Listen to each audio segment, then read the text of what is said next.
Alright kids, let's talk about one of YouTube's big new policies and why it's a bunch of bull crap. Alright, so on May 2nd, YouTube's officially discontinuing annotations for YouTube.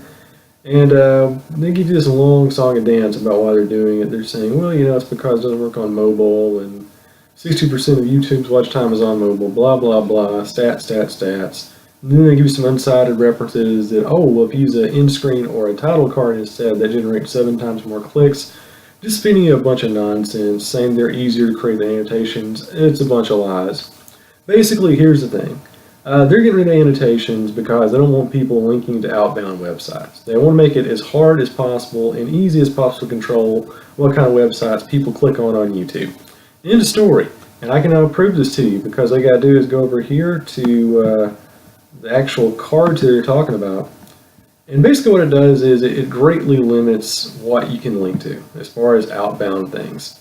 So adding a card to a video, to some stuff here, you can add up to 5 per video, but there's definitely sort of a catch to it because you're very, very limited in what you can actually link to. For example, channel cards, well, I mean, it's in different channels, your own channel primarily, which I guess is sort of the whole point. So, I mean, that kind of makes sense as a wraparound. But look at everything else here. Donation cards. You have to go to a nonprofit. I guess they're verified, but it only goes to their YouTube channels apparently. Fan funding sites. If the video is eligible and you're actually licensed to do fan funding, so that's another thing that's limited. So it's not available to the entire YouTube pool. But this is the big one. This thing right here, associated web cards. Basically what you can do is you can add one website to each channel that you have, and that's it. And you can outbound link to it. But you can't link to anything else. Like if you're doing a video about a certain news story, you can't actually link to it in your card. And that's really sort of detrimental. I mean, like what if you're doing a video promoting upcoming events or some sort of function? You can't actually link the website for more information, which some of you could do back when you had annotations. But you can't do that now, and basically, as you said, the crowdfunding cards, the merchandise cards, it's all about really sort of limiting all the information you get out there. Making it sure that you can only go to certain websites that YouTube gives approval to, and greatly reducing the ability for YouTube to be a channel for traffic to other websites. And it's not really like a content form of censorship, but I mean, I think that's pretty much what they're kind of going for. There's people that are using YouTube to link to stuff they don't like, and this is a good way to curtail that and make sure that if you're watching a video on YouTube, you're either going to stay on YouTube or you're only going to go to a website that they want you to go to. More or less, that's all it is. It's a very progressive form of censorship. And end screens, it works the exact same way. If you look over here, what's eligible, how to use an end screen, what your end screen can show. And like I said, I mean, look, this is a very sort of long-in-the-tooth process compared to the annotations where you just click on a timestamp in the video, add your text, add your links, and you're done. This, it just goes on way too long. It's upfront, so you're going to lose clicks from the beginning because you can't get the video.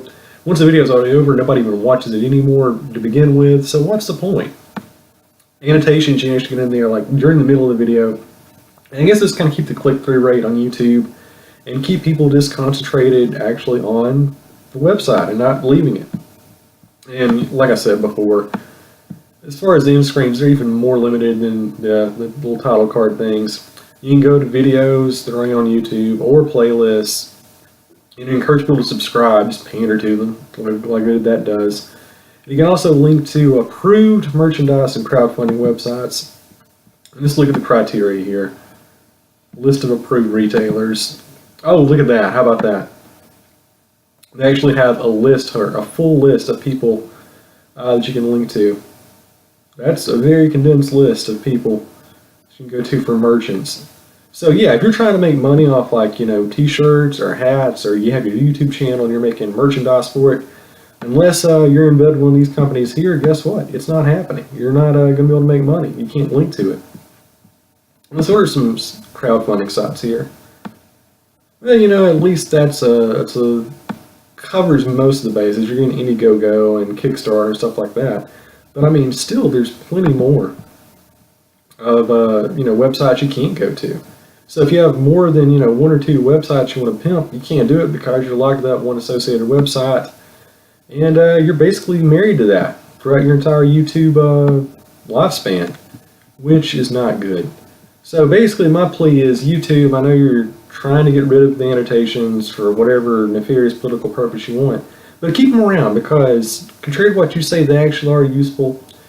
Everybody's still using desktop. I'm recording this on a laptop right now. It still has value. It still has purpose. It's way easier to use, and quite frankly, we don't want to actually go out here and use your crappy end cards and titles, things like that, when it's just way easier and more functional to use annotation to begin with.